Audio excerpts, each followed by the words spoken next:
கர்த்தரின் சத்தம் வல்லமை உள்ளது, கர்த்தரின் சத்தம் மகத்துவம் உள்ளது. திரண்ட தண்ணீர் மேல் ஜலப்பிரவாகம் மேல் கர்த்தர் முழங்குகிறார். அல்லேலூயா. கர்த்தர் பிரியமானவர்களே, இன்று நாம் கண்டித்து உணர்த்துகிறார் என்ற தலைப்பில் பார்க்க போகிறோம். அதற்காக எடுத்திருக்கிற வேத பகுதி யோவான் 16ஆம் அதிகாரம் 8ஆம் வசனம். இந்த பகுதியில் இயேசு பரிசுத்த ஆவியானவரை குறித்து சில வெளிப்பாடுகளை நம்மளுக்கு தருகிறார். 7ஆம் வசனத்தில் அவர் சொல்லுகிறார், நான் உங்களுக்கு உண்மையை சொல்லுகிறேன், நான் போகிறது உங்களுக்கு பிரயோஜனமாக இருக்கும். நான் போகாது இருந்தால் தேற்றரவாளன் உங்களிடத்தில் வரார். நான் போவேனே ஆகில் அவரை உங்களிடத்தில் அனுப்புவேன். பரிசுத்த ஆவியானவருக்கு இயேசு இந்த பகுதியில் கொடுக்குற பேரு தேற்றரவாளன் அல்லது ஆறுதல் தேறுதல் செய்கிறவர், கம்ஃபர்டர். ஆனால் கம்ஃபர்டர் ஆறுதல் செய்கிறவர் அப்படின்னு அவரை அழைச்சிட்டு அடுத்த வசனத்தில் பரிசுத்த ஆவியானவர் இந்த தேற்றரவாளனை குறித்து அவர் சொல்லும்போது அவர் சொல்கிறார், அவர் வந்து பாவத்தை குறித்தும் நீதியை குறித்தும் நியாய தீர்ப்பை குறித்தும் உலகத்தை கண்டித்து உணர்த்துவார்.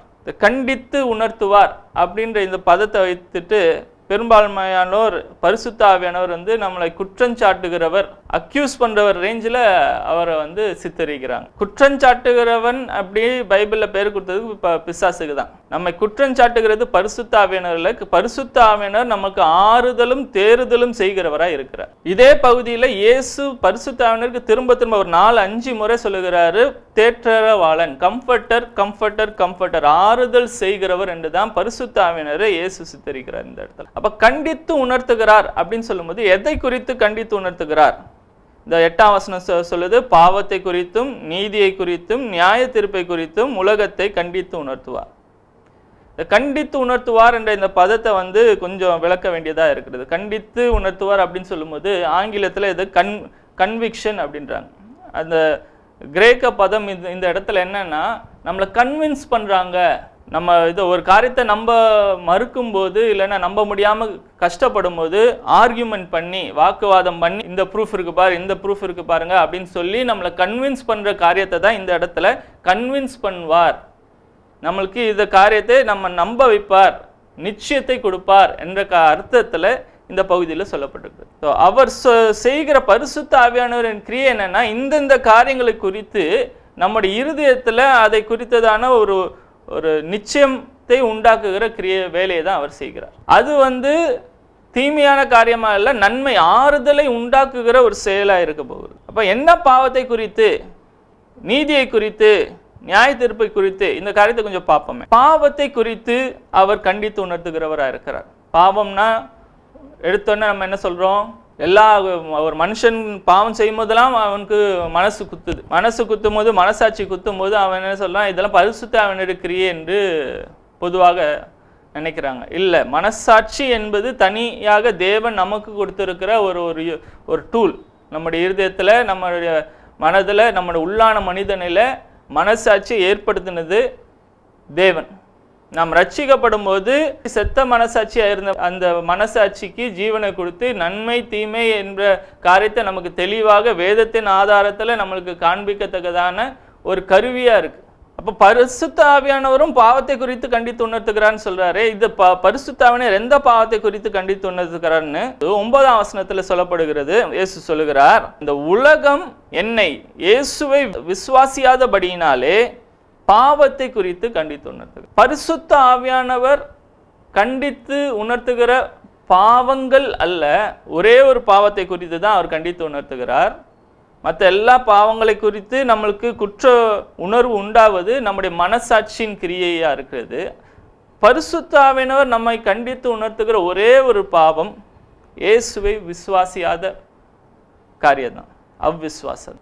இயேசுவை ஒரு மனிதன் நிராகரிக்கிறானே, சுவிசேஷத்தை சொல்லும் போது இல்லை ரட்சிக்கப்பட்ட பிறகும் இயேசுவை நம்பாமல் இருக்கும்போது அந்த அவ்விசுவாசத்தை கண்டித்து உணர்த்துகிற செயல்தான் பரிசுத்த ஆவியானவருடைய செயலாக இருக்கிறது. இயேசுவை விசுவாசிக்காத நிலை, இது அவ்வளோ பெரிய முக்கியமான காரியமா? பரிசுத்த ஆவியானவர் மனசாட்சி நம்மளை குத்தாம பரிசுத்த ஆவியானவரே வந்து நமக்கு வந்து இதை கண்டித்து உணர்த்து நம்மளை கன்வின்ஸ் பண்ண வேண்டிய காரியமா அப்படின்னு பார்க்கும்போது, உலகத்தில் ஒரு மனுஷன் நரகத்துக்கு போகிறான்னா ஒரே ஒரு ரீசன் தான், அவனுடைய பாவங்கள் அல்ல, ஏன்னா அந்த பாவத்துக்கான பரிகாரத்தை இயேசு ஏற்கனவே செஞ்சு வச்சுட்டார். அந்த மனுஷன் மரணத்துக்கு பிறகு நரகம் போகிற பிரதான ரீசன் என்னன்னா, அவன் இயேசுவை விசுவாசியாமல் இயேசுவை நிராகரிக்கிறபடினால்தான். இயேசுவை நிராகரிக்கும் போது அவனுடைய பாவங்களுக்கு விமோச்சனம் அவன் பெறவில்லை.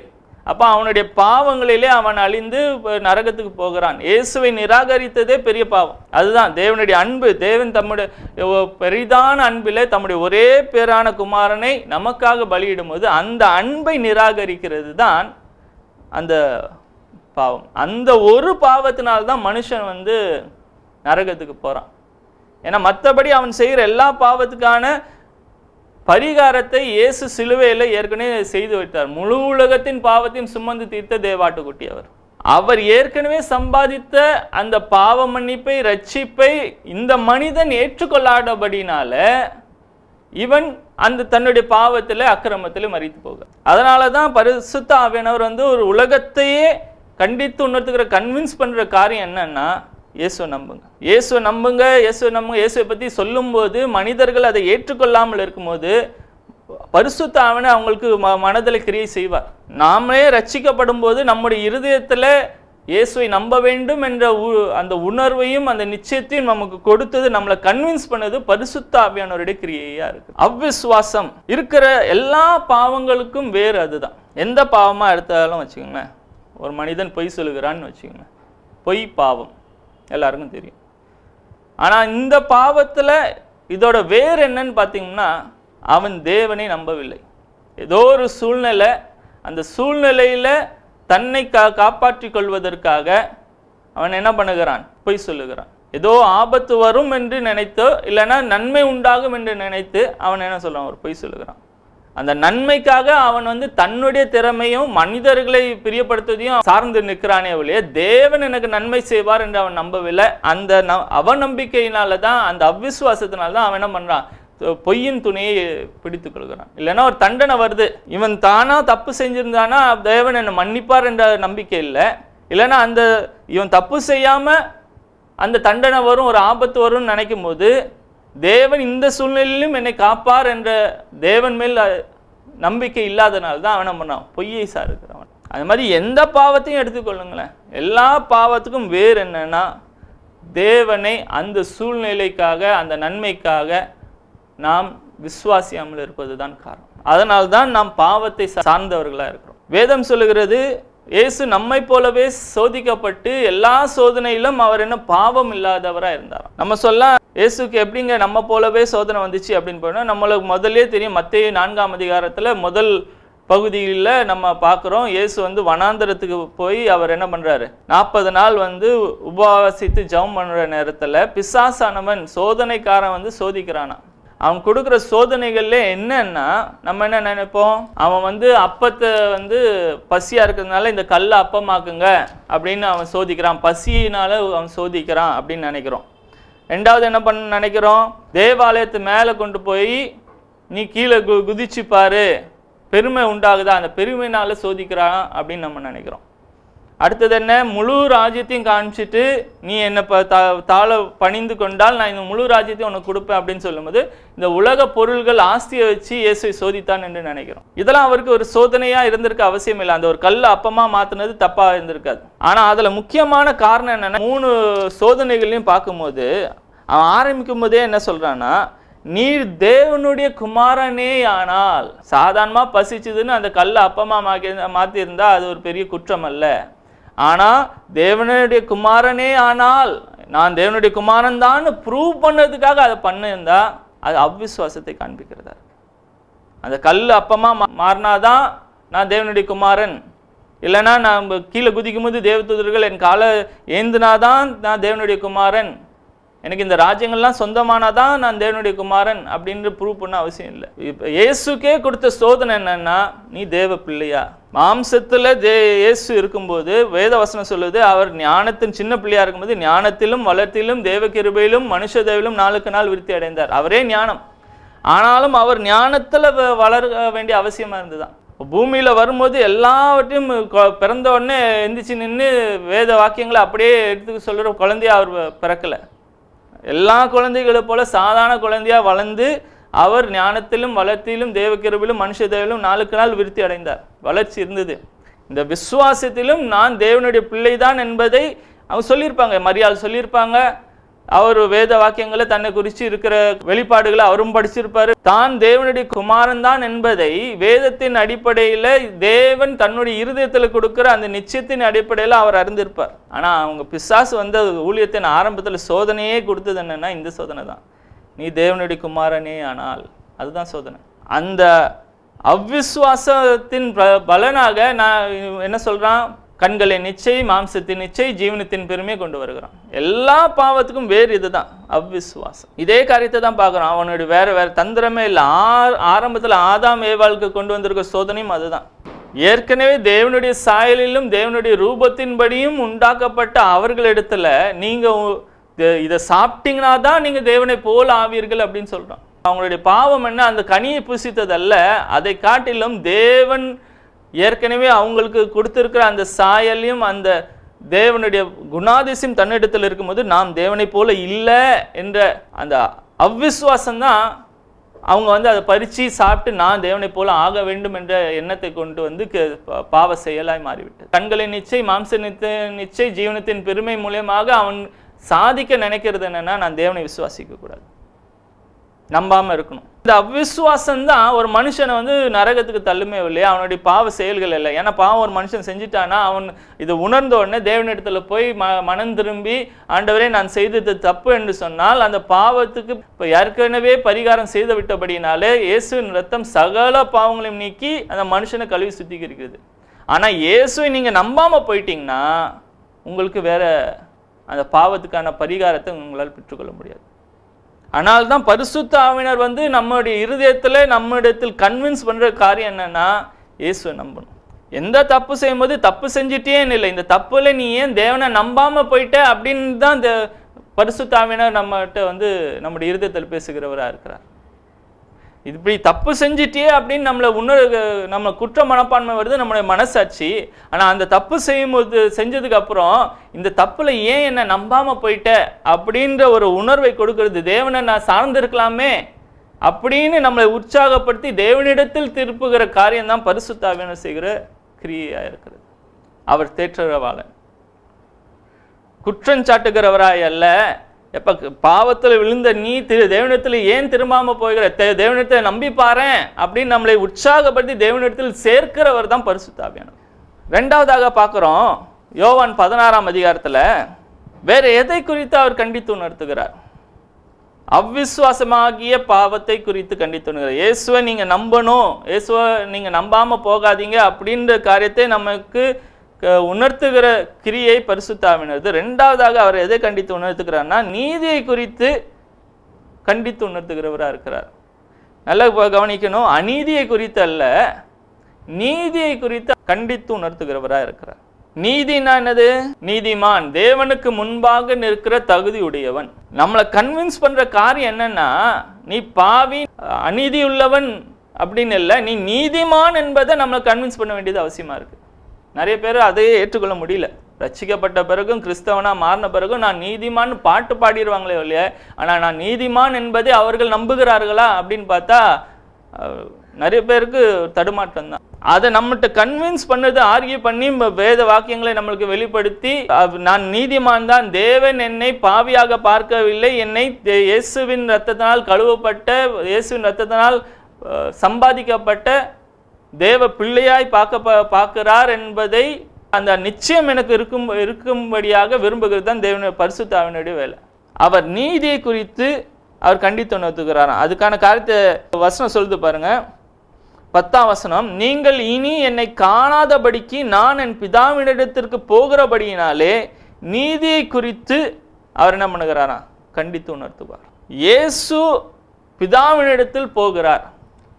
இயேசு பரலோகத்துக்கு போனாதான் பரிசுத்த ஆவியானவரே வருவார். இயேசு பரலோகத்துக்கு போய் பிதாவினுடைய வலது பார்சத்தில் உட்கார்கிறார் என்றால் இயேசு மரித்தவராகவே இல்லை, மரித்தவர் உயிரோடு எழுந்து பரலோகத்துக்கு போறார். இதுல ஒரு பெரிய பாக்கியம் நமக்கு உண்டாகுது. என்னன்னா, வேதம் சொல்லுகிறது, இயேசு நம்முடைய பாவங்களுக்காக மரித்து நமக்கு நீதி உண்டாக அவர் உயிரோடு எழும்பினார்.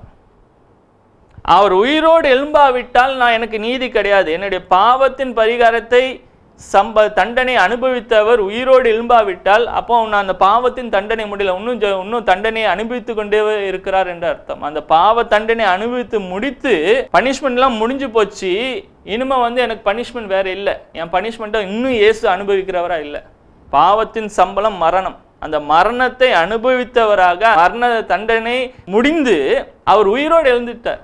அவர் உயிரோடு எழுந்ததுனால தான் இன்னைக்கு நான் நிரபராதி, பாவமே செய்யாத ஒரு நபரை போல தேவனுக்கு முன்பாக நிற்கிற தகுதி உடையவனா என்னால் அந்த ஸ்லாக்கியம் எனக்கு கொடுக்கப்படுகிறது. அவர் உயிரோடு எழுந்து பரலோகத்தில் போய் இப்போதும் அவர் எனக்காக பரிந்து பேசுகிறார். யாரும் பர்ஃபெக்ட் இல்லையே.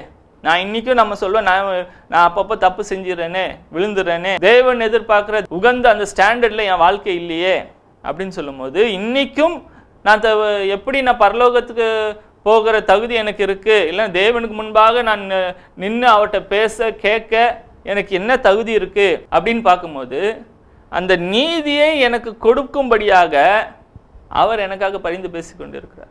என்னுடைய பக்தியோ பிழையற்ற வாழ்க்கையோ நான் செய்கிற தியாகங்களோ ஊழியங்களோ நல்லது தான், அது தேவன் விரும்புகிறார். ஆனால் இதையெல்லாம் எனக்கு தேவனுக்கு முன்பாக நிற்கிற தகுதியை உண்டாக்குவதில்லை. நான் தேவனுக்கு முன்பாக நீதிமான் நான் இருப்பது என்னுடைய கிரியைகளின் அடிப்படையில் அல்ல, இயேசு எனக்காக சிலுவையில் செய்த கிரியைகளின் அடிப்படையில் தான் எனக்கு அந்த தகுதி கிடைக்கும். நான் இன்னைக்கு பூமியில் இப்படி பரிசுத்தமாய் ஊழியம் செய்து கொண்டு தேவனுக்கு பிரியமாய் வாழ வேண்டியது அவசியம் என்னன்னா, நான் ஏற்கனவே தேவனுடைய பிள்ளை. இயேசு எப்படி வாழ்ந்தாரோ அதை மாதிரி நான் வாழ வேண்டியது என்னுடைய சுபாவமாக இருக்கிறது, என்னுடைய கடமையாக இருக்குது. ஆனால் இப்படி வாழறதுனால தான் நான் தேவனுடைய பிள்ளையா ஆவேன்னு கிடையாது. நான் தேவனுடைய பிள்ளையாய் தேவனுடைய பிரதிநிதியாய் பூமியில் வாழ்கிறது இயேசு எனக்காக சம்பாதித்த ஒரு ஸ்லாக்கியமாக இருக்கு. இதை எனக்கு கன்வின்ஸ் பண்ண வேண்டியது அவசியமாக இருக்குது. இல்லைனா பிசாசு என்ன சொல்ல, நீ தகுதி கிடையாது, நீ ஊழியம் செய்ய தகுதி கிடையாது, நீலாம் ஜெபம் பண்ண ஆண்டவர் கேட்பாரா, நீ எப்படிப்பட்டவன்னு உனக்கே தெரியலையா, தேவனண்டை சேராதபடிக்கு தேவன் முன்பாக நின்று விசுவாசத்தில் செயல்படாதபடிக்கு தேவன் கொடுத்த அதிகாரத்தை நீங்கள் பூமியில் உபயோகப்படுத்தாதபடிக்கு உங்களை குற்ற மனப்பான்மையிலும் அவ்விசுவாசத்திலும் தக்க வைக்கிறது தான் பிசாசுக்கு வெற்றி. அவன் உங்கள்கிட்ட சொல்லுவான், நீ நீதிமான் இல்லை. பரிசுத்தாவனே அடுத்த சைட்ல இருந்து சொல்லுவார், நீ உன்னுடைய சொந்த கிரியைகள்னால நீ நீதிமான் இல்லை, கரெக்டு. பட் அந்த உன்னுடைய கிரியைகளின் பலனை இயேசு அனுபவித்து விட்டார். இயேசுவின் நீதி உங்கள் மேல் செலுத்தப்பட்டிருக்கிறது. நீ தேவனுடைய பார்வையில் நீ நீதிமான் தான். இதை கன்வின்ஸ் பண்ணுறது பரிசுத்த ஆவியானவருடைய வேலையாகும். எபேசியர் 4:24 பார்க்குறோம், மெய்யான நீதியிலும் பரிசுத்தத்திலும் தேவனுடைய சாயலாக சிருஷ்டிக்கப்பட்ட புதிய மனுஷனை தரித்து கொள்ளுங்கள். தேவனுடைய நீதியில், மெய்யான நீதியில் நான் வளர்ந்த மனுஷன் அல்ல, அது எனக்கு ஏற்கனவே ஒரு ட்ரெஸ்ஸை போல போட்டுக்கிறேன். தேவனுடைய மறுபிறவி அடைந்ததே தேவனுடைய நீதியில் பிறந்திருக்கேன்னா, பரிசுத்தத்தில் பிறந்திருக்கேன்னா, அது தேவனுடைய சாயலாக சிருஷ்டிக்கப்பட்டவன் நான். எனக்கு இந்த தேவ நீதியில நான் நாளுக்கு நாள் வளர்ந்தேன் அப்படின்னு சொல்ல வரல. இந்த வசனம் சொல்லுறது, இயேசு எனக்காக எல்லாவற்றையும் சம்பாதித்தபடினால் நான் பிறந்ததே தேவனுடைய நீதியில, வளர்ந்து தேவனுடைய நீதியை அடைந்து நீதிமானா மாறினேன்னு இல்லை. நான் பிறக்கும் போதே நீதிமானா தான் பிறந்திருக்கிறேன். இந்த மறுபிறவி எனக்கு கொடுத்தது, மறுபிறப்பை கொடுத்தது இயேசுவினுடைய கிரியை, அவருடைய தியாகம். இதை என்ன கன்வின்ஸ் பண்ணுறது பரிசுத்த ஆவியானவருடைய வேலையா. நீங்கள் நீதிமான்கள். ஏதாவது ஒரு காரணத்தை வச்சுட்டு தகுதி இல்லை, நான் ஓரமாக நின்று ஏதாவது பண்ணிக்கிறேன், நான் தூசி, நான் குப்பை, நான் புழு அப்படின்னு நீங்கள் சொல்லிட்டு கொள்வது தாழ்மை அல்ல. நான் தூசி, குப்பை, புழு அப்படின்னு உங்களை சொல்ல வைக்கிறது நம்மளா மனுஷன் கொடுத்த டீச்சிங்கு, இல்லைன்னா நம்மளே நம்மளை தாழ்த்துக்கிறதுனால தேவன் அதை பார்த்து நம்மளை உயர்த்துவார் அப்படின்னு நினைக்கிற காரியங்கள்லாம் இல்லை. தாழ்மைன்னா என்னன்னா, இந்த காரியம் என்னால் உண்டாகவில்லை, இது தேவனால் உண்டான ஒரு காரியம் என்று தேவனுக்கு புகழ்ச்சியும் உயர்வையும் கொடுக்கறது தான் தாழ்மை. நான் வேஸ்ட்டுன்னு சொன்னால் தேவனுக்கு அதில் ஒரு மகிமையும் கிடையாது. அப்படி நான் ஒன்றும் பிரயோஜனமற்றவன், ஒன்றுத்துக்கும் லாய்க்கில்லாத ஒரு ஆளுன்னு சொல்வதனால இப்படிப்பட்ட ஒரு ஆண்டவர் ஏன் நம்பணும்னு தான் மற்றவங்க நினைப்பாங்க.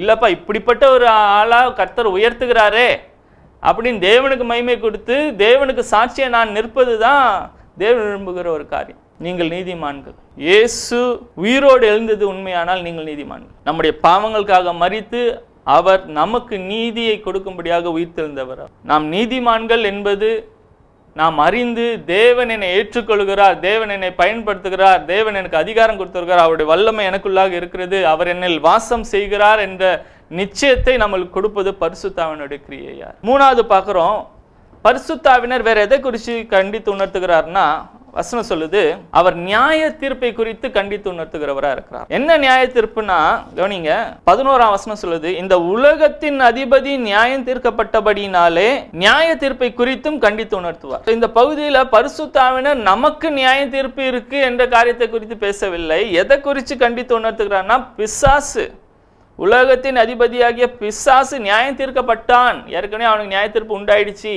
அவன் ஆக்கணிக்குள்ளாக தீர்க்கப்பட்டவன் என்பதை நமக்கு நிச்சயித்து உலகத்துக்கு சொல்லுகிற ஒரு காரியம், முழு உலகத்துக்குமே அவர் கன்வின்ஸ் பண்ற காரியம், இனிமே பிசாசுக்கு ஆக்கணை தீர்ப்பு கொடுத்தாச்சுப்பா, அவன் நியாயம் தீர்க்கப்பட்டான் என்ற காரியத்தை அவர் என்ன பண்றாரு, நம்மளுக்கு கன்வின்ஸ் பண்றாரு. ரொம்ப முக்கியமான காரியம். இப்போ கிறிஸ்தவர்கள் கூட பிசாசை அப்படி உயர்த்தி வச்சிருக்கிறாங்க. வேத வசனம் தெளிவா சொல்லுது, சிலுவையில இயேசு அவனுடைய தலையை நசுக்கி போட்டார் அப்படின்னு. எல்லா துரைத்தனங்களையும் எல்லா அதிகாரத்தையும் அவன்கிட்ட உரிந்து கொண்டவராய், சகல அதிகாரம் உடையவராய், வானத்திலும் பூமியிலும் சகல அதிகாரம் உடையவராய் அவர் ராஜாதி ராஜாவா இருக்கிறார். வேத வசனம் தெளிவா சொல்லுது, அவர் சிலுவையிலே வெற்றி சிறந்தார், எல்லாத்தையும் உரிந்து கொண்டு வெற்றி சிறந்தார். பிசாசினுடைய அதிகாரத்தெல்லாம் உரிந்து கொண்டு அவனை வெளியரங்கமான கோலமாக்குனார்.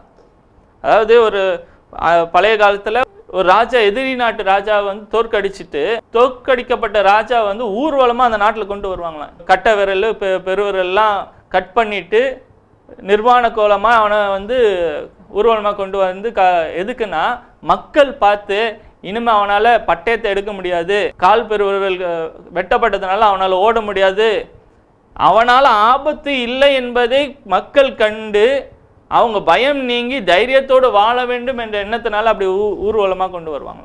அதே காரியத்தை தான் இங்கே பரிசுத்தாவினர் சொல்றார், பிசாசு நியாயம் தீர்க்கப்பட்டான், அவனுக்கு இருந்த அதிகாரம் இல்லை, அவனுக்கு இருக்கிற அதிகாரமே எங்கேருந்து வருதுன்னா பாவத்திலிருந்து தான் வருது. ஆனால் பாவத்தின் மேல் மரணத்தின் மேல் ஜெயம் எடுத்தவராய் இயேசு இருக்கிறார். மரணத்தின் மேலும் பாதாளத்தின் மேலும் அதிகாரம் உடையவர் அவர் தான், திறவுகோலை உடையவர், பிசாசை ஜெயித்தவர் அவர். இதற்கு நம்மகிட்ட கன்வின்ஸ் பண்ண வேண்டியிருக்கு. தேவன் அவனை நியாயம் தீர்த்து விட்டார், நம்ம நீதிமான்கள் ஆக்கி விட்டார்.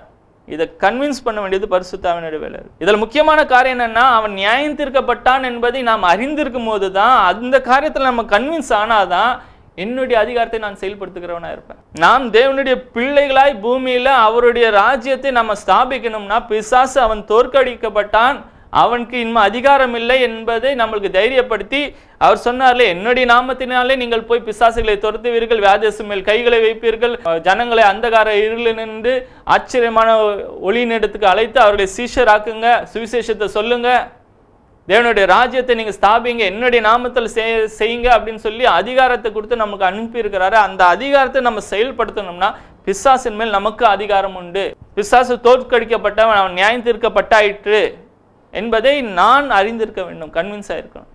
அப்படி கன்வின்ஸ் பண்ணுறது நம்முடைய பரிசுத்தாவினுடைய வேலையா இருக்கு. இதை அறிந்திருக்கும் போது பிசாசு தோற்கடிக்கப்பட்டவன், நியாயம் தீர்க்கப்பட்டவன், அவனிடத்தில் இன்மை அதிகாரம் இல்லை, அவன் தலை நசுக்கப்பட்டது என்பதை தெரிந்திருந்தால் என்னுடைய அதிகாரத்தை நான் செயல்படுத்துகிறேன். நான் ஆண்டவர்கிட்ட போய் ஆண்டவரே எப்படியாவது காப்பாத்துங்க, ஆண்டவரே எப்படியா காப்பாத்துங்கன்னா நான் கெஞ்சிட்டு இருக்க மாட்டேன். இப்போ ஆண்டவர் சொல்ல, நீ ஏன் என்கிட்ட கெஞ்சிட்டு இருக்க, உன்கிட்ட அதிகாரம் நான் கொடுத்துருக்கேன், நீ உன்னுடைய அதிகாரத்தை செயல்படுத்து.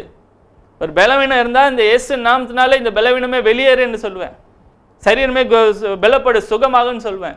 மனிதர்களின் போராட்டம் அந்த இடத்துல கிரியை செய்கிற பிசாசை இயேசு நாமத்தில் வெளியே போ அப்படின்னு கட்டளையிடுவேன். நிச்சயமற்றவனா நான் தேவனிடத்துல முன்னாடி ஆண்டவரே ஏதாவது செய்யுங்க அப்படின்னு நினைக்க மாட்டேன். மோசே என்னன்னா பாருங்க, செங்கடல் முன்னால நின்றுட்டு ஆண்டவரே நீங்க ஏதாவது செய்யுங்க அப்படின்னு சொல்லும்போது ஆண்டவர் சொல்ல, நீ ஏன் என்கிட்ட பேசிட்டு இருக்க, செங்கடலை பார்த்து உங்க கோலை நீட்டு அப்படின்றார். அதே காரியத்தை தான் இன்னைக்கு ஆண்டவர் நம்மகிட்ட சொல்ல, என்ன நீ சும்மா கெஞ்சிக்கிட்டு இருக்க, என்னமோ உனக்கு அதிகாரம் இல்லாத மாதிரியும் அவன் பிசாசு ரொம்ப வல்லமை உள்ளவன் மாதிரியும் நீ பேசிட்டு இருக்கியே, அவன் நியாயம் தீர்க்கப்பட்டவன், தேவனுடைய பிள்ளையாகிய நீ அதிகாரம் உடைய பெற்றவர்களா இருக்கிறோம் என்பதை நாம் அறிந்து செயல்பட வேண்டும். உலகத்தில் இருப்பவனை காட்டிலும் உங்களில் இருக்கிறவர் பெரியவர். அந்த நிச்சயம் இருக்கா? அந்த நிச்சயம் இருந்தால் அந்த அதிகாரத்தை நாம் செயல்படுத்த வேண்டும். இந்த கன்விக்ஷன் கொடுக்கறது பரிசுத்தாவினுடைய வேலை. அதனால தான் அவர் பேர் தேற்றரவாளர். யாக்கோபு 4:7 பார்க்கலாம், பிசாசுக்கு எதிர்த்து நில்லுங்கள் அப்பொழுது அவன் ஓடி போவான். அவன் பெரிய பராக்கிரமசாலி போல அவனை நம்ம பார்த்துட்டு இருந்தோம்னா அவன் எங்கே போய் நம்ம எதிர்க்க போகிறோம்? அவன் தோற்கடிக்கப்பட்டவன், நியாயத்திற்கப்பட்டவன் என்பதை அறிந்து நான் தான் அதிகாரமும் வல்லமை உடையவன் என்பதை நாம் அறிந்திருக்கும் போது தான் அவனை எதிர்த்து நிற்போம். இயல்பு தானே அது. நம்மளை காட்டிலும் ராட்சதம் போல ஒரு மனுஷன் வந்தானா அப்போ அவன்கிட்ட சண்டை போடுவோமா, எதிர்த்து நிற்போமா? மாட்டோம். அவன் தோத்து போனவன் தெரிஞ்சிட்டு நான் அதிகாரம் உடையவன் வல்லமை உடையவன் என்பதை நான் அறிந்திருக்கும் போது தான் அவனை எதிர்த்து நிற்பேன். இந்த கன்விக்ஷன் கொடுக்குறது பரிசுத்த ஆவியானவருடைய வேலை.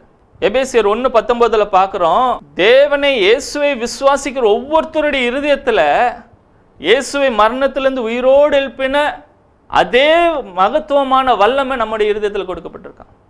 அந்த உயிர்த்தெழுதலின் வல்லமை நம்மகிட்ட இருக்கு. ஏதோ ஊழியக்காரங்க கிட்ட மாத்திரம் இல்லை, ஏதோ ஒரு நாளைக்கு 10 மணி நேரம் ஜெபம் பண்றவங்க கிட்டதான் இருக்குன்னு இல்லை.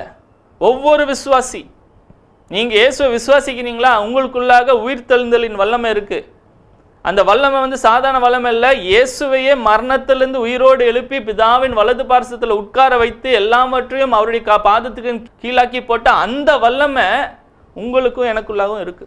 ஒரு சில குறிப்பிட்ட சாரா இருக்குன்னு இல்லை, அதுக்கு முன்னாடி காரியங்களை நம்மளுக்கு அவர் உணர்த்துகிறவராக இருக்கிறார். இந்த வல்லமை நான் பெற்றுக்கொண்டது சம்பாதித்த ஒரு காரியம் இல்லை, தேவன் நமக்கு கொடுத்த ஒரு காரியமா இருக்கு.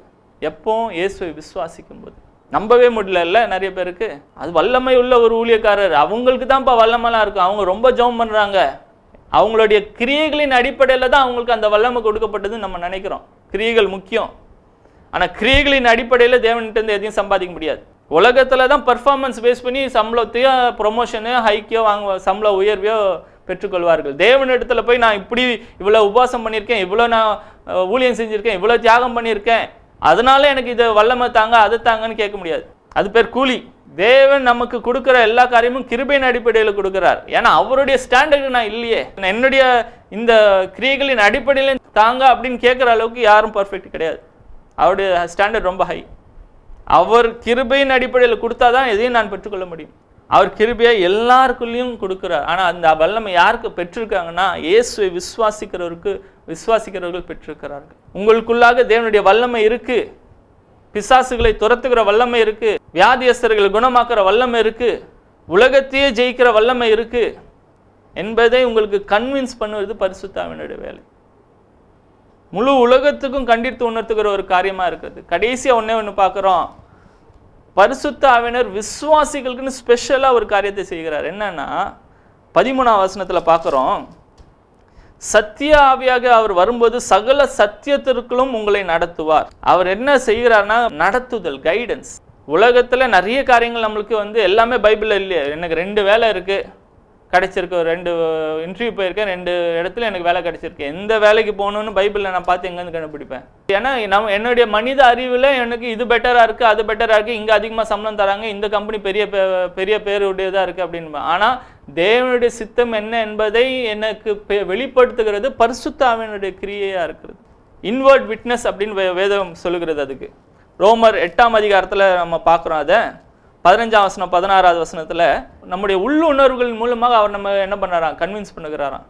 நான் தேவனுடைய பிள்ளை தான். தேவனோடு இருக்கிற இந்த புது உறவையே நமக்கு நிச்சயத்தை கொடுப்பது பரிசுத்த ஆவியானவருடைய வேலை. அது எப்படி எனக்கு அந்த நிச்சயம் வருகிறதுனா, என்னுடைய இருதயத்துக்குள்ளாக என்னுடைய உள்ளுணர்வுகளில் ஆவியானவர் அந்த நிச்சயத்தை கொடுக்குறார், ஒரு தேவ சமாதானத்தை கொடுக்குறார். மற்றவங்க என்ன கிறிஸ்தவனா தேவ பிள்ளையா ஏற்றுக்கொள்கிறாங்களோ இல்லையோ, மற்றவங்க சொல்லுறதுனால இல்லை, மற்றவங்க 1000 சொல்லலாம், என் இருதயத்தில் எனக்கு கன்வின்ஸ் ஆயிருக்கணும். நான் அந்த உள்ளான உணர்விலே நம்மை உணர்த்தி நம்மை நடத்துகிறது. எதுக்குள்ளாக? சத்தியத்துக்குள்ளாக. எனக்கு மனம் போன போக்கில் நடந்துட்டு ஆவியானவர் நடத்தினார்னு சொல்லக்கூடாது. பரிசுத்த ஆவியானவர் என்னை நடத்துகிறார்னா தேவனுடைய வார்த்தையாகிய சத்தியத்தின்படியாக என்னை நடத்துவார். அந்த கைடன்ஸ் செய்வது பரிசுத்த ஆவியானவருடைய வேலை. வேதத்தில் இருக்கிற ரகசியங்களே எனக்கு பைபிளே தான் படிச்சிருப்போம், 30 வருஷம் படிச்சிருப்போம். ஆனால் அதுலேருந்து ஒரு வெளிப்பாடை கொடுப்பது ஏதோ நான் படித்து நான் இதை புரிந்து கொண்டேன் என்று சொல்வதில்லை. இந்த வேத வார்த்தைகளை புரிந்து கொண்டு இதில் உள்ள வெளிச்சத்தை எனக்கு காண்பித்தும் பரிசுத்த ஆவியானவருடைய வேலையா இருக்குது. அதுதான் மனக்கண்கள் திறக்கும்படி நான் ஜெபிக்கிறேன், வேண்டிக் கொள்கிறேன் அப்படின்னு பவுல் சொல்கிறார் எபேசியர் 1:17-18. எப்படி அவர் மனக்கண்களை திறக்கிறார்னா 1 கொரிந்தியர் 2ஆம் அதிகாரம் 8ஆம் வசனத்திலிருந்து 10ஆம் வசனம் 14லேருந்து 16 வரைக்கும் பார்க்குறோம்.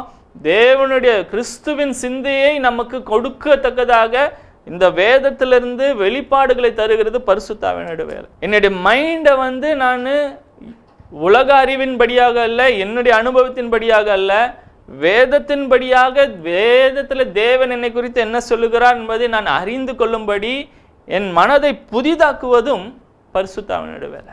ஒவ்வொரு நாளும் என்ன இப்படி நினைக்கக்கூடாது, வேதத்தின்படி இருக்கா, இது வேதத்துக்கு சார்ந்ததா, இல்லைன்னா பாரம்பரியமாக நான் இதை செஞ்சுட்டு வரேனா அப்படின்னு என்னுடைய வாழ்க்கையில் ஒரு முன்னேற்றம், ஆவிக்குரிய வாழ்க்கையில் நான் வளர்ச்சியை உண்டாக்குவது பரிசுத்த ஆவியினுடைய கைட் பண்ணது பரிசுத்த ஆவியினுடைய வேலை. அப்படி அவர் கைட் பண்ணி அதன் பலனாக தான் நம்ம பார்க்குறோம் ஆவியின் கனியும் அன்பு, சந்தோஷம், சமாதானம் இப்படிப்பட்ட காரியங்கள்.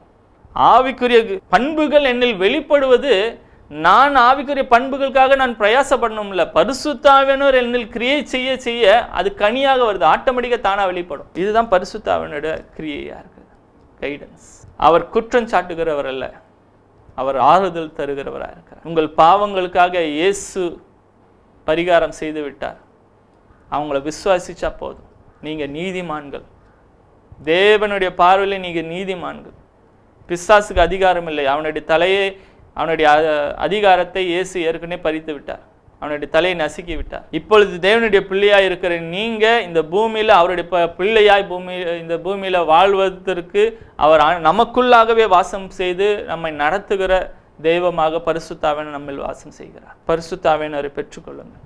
பரிசுத்த ஆவியின் அபிஷேகத்தை நான் பெறவில்லை என்று நீங்கள் சொல்லுகிறதா இருந்தால் பரிசுத்த ஆவியின் அபிஷேகத்தை நீங்கள் பெற்றுக்கொள்ளுங்கள். அவர் ஆறுதல் செய்கிறவராக இருக்கிறார், நமக்கு ஜெயம் கொடுத்து நம்மை நடத்துகிறவராக இருக்கிறார். உங்களுக்காக நான் ஜெபிக்கிறேன். தகப்பனே, இந்த நேரத்தில் கர்த்தாவே, உம்முடைய சத்தத்தை கேட்ட ஒவ்வொருத்தருக்காக அடியேன் ஜெபிக்கிறேன். என் தேவன்தாமே அவர்களுடைய இருதயத்தில் உம்மை குறித்துதான ஒரு நிச்சயம் உண்டாயிருக்கட்டும் ஆண்டவரே. பரிசுத்த ஆவியானவர் கிரியை செய்து ஆவிக்குரிய வாழ்க்கையிலே இவர்கள் நாளுக்கு நாள் வளர என் தேவன்தாமே சத்தியத்தின் பாதையிலே நீ நடத்துவீராக. தேவ பிள்ளையாய் நான் இருக்கிறேனா இல்லையா என்று குழப்பத்தில் நிச்சயமற்ற நிலைமையில் இருக்கிறவர்களுக்கு இந்த நாளிலே நாம் தேவனுடைய பிள்ளைகள் தான் என்ற ஒரு நிச்சயத்தை பரிசுத்த ஆவியானவருக்கு நீ தருவீராக. ஆண்டவரே, அனுதினமும் உடைய சத்தத்தை கேட்டு வேத வெளிச்சத்தின்படி நடக்கிற ஒரு புதிதான ஒரு மாற்றத்தை, ஒரு வாழ்க்கையை என் தேவனாமே அவர்கள் கண்டடைய நீர் உதவி செய்யும். ஆசீர்வதிங்க ஆண்டவரே, இயேசு நாமத்தில் பிதாவே, ஆமென். இந்த ஊழியத்துக்காக ஜெபித்தும் கொடுத்தும் உதவுகிற சகல பங்காளர்களுக்கு இயேசுவின் நாமத்தினாலே நாங்கள் நன்றிகளை செலுத்திக் கொள்கிறோம். என் தேவன் தம்முடைய ஐஸ்வர்யத்தின்படி உங்கள் குறைவை எல்லாம் கிறிஸ்து இயேசுவுக்குள் மகிமையிலே நிறைவாக்குவார். கர்த்தரின் சத்தம் வல்லமை உள்ளது, கர்த்தரின் சத்தம் மகத்துவம் உள்ளது. திரண்ட தண்ணீர் மேல் ஜலப்பிரவாகம் மேல் கர்த்தர் முழங்குகிறார். அல்லேலூயா.